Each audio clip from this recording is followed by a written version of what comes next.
വിചാരിച്ചേക്കാളും better ആയിട്ട് ഇപ്പോൾ 2 offer ലെറ്ററാണ് എനിക്ക് ആക്ച്വലി കിട്ടിയിരിക്കുന്നത്.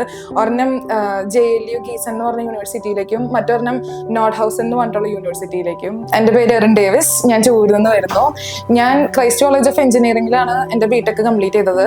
ഞാനൊരു കമ്പ്യൂട്ടർ സയൻസ് എഞ്ചിനീയർ ആണ്. അപ്പോൾ എനിക്ക് ഇത് കഴിഞ്ഞിട്ട് ജർമ്മനിയിൽ മാസ്റ്റേഴ്സ് പഠിക്കാൻ പോകുന്ന വലിയ ആഗ്രഹമായിരുന്നു. അങ്ങനെയാണ് ഞാൻ EIG ആയിട്ട് കോൺടാക്ട് ചെയ്തത്. എന്താണ് എറിനെ പോലെ ജർമ്മൻ പബ്ലിക് യൂണിവേഴ്സിറ്റിയിൽ അഡ്മിഷൻസ് നോക്കുന്ന മറ്റ് കാൻഡിഡേറ്റ്സിനോട് പറയാനുള്ളത്? അബ്രോഡ് സ്റ്റഡീസ് നോക്കുന്ന ആൾക്കാർക്ക് ജർമ്മനി വളരെ നല്ലൊരു ഓപ്ഷനാണ്. അപ്പോൾ എൻ്റെ ഒപ്പീനിയനിൽ നിങ്ങൾക്ക് ജർമ്മനിയിലേക്ക് പോകാൻ ആഗ്രഹമുണ്ടെന്നാണെങ്കിൽ ആ സ്വപ്നം കൈവിടേണ്ട.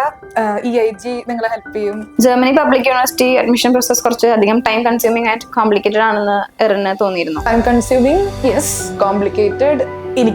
എൻ്റെ സൈഡിൽ നിന്ന് എനിക്കധികം കോംപ്ലിക്കേഷൻ അറിയേണ്ട ഇതുണ്ടായിരുന്നില്ല. കാരണം EIG ആയിരുന്നു എല്ലാതും ചെയ്യുന്നുണ്ടായിരുന്നേ. അപ്പോൾ എനിക്ക് കിട്ടുമെന്ന് സംശയം ഉണ്ടായിരുന്ന കുറേ സമയങ്ങളുണ്ടായിരുന്നു. പക്ഷേ EIG എനിക്ക് പ്രോമിസ് ചെയ്തിട്ടുണ്ടായിരുന്നു ഒരു യൂണിവേഴ്സിറ്റിയിലെങ്കിലും ലൈക്ക് അഡ്മിഷൻ സെറ്റാക്കാൻ പറ്റുന്ന ഒരു പ്രോമിസ് ഉണ്ടായിരുന്നു. അപ്പോൾ ഇപ്പൊ ഒന്നല്ല, ആക്ച്വലി 2 യൂണിവേഴ്സിറ്റിയിൽ കിട്ടി. 2 അഡ്മിറ്റ് കാർഡ് വന്നിട്ടുണ്ടല്ലോ.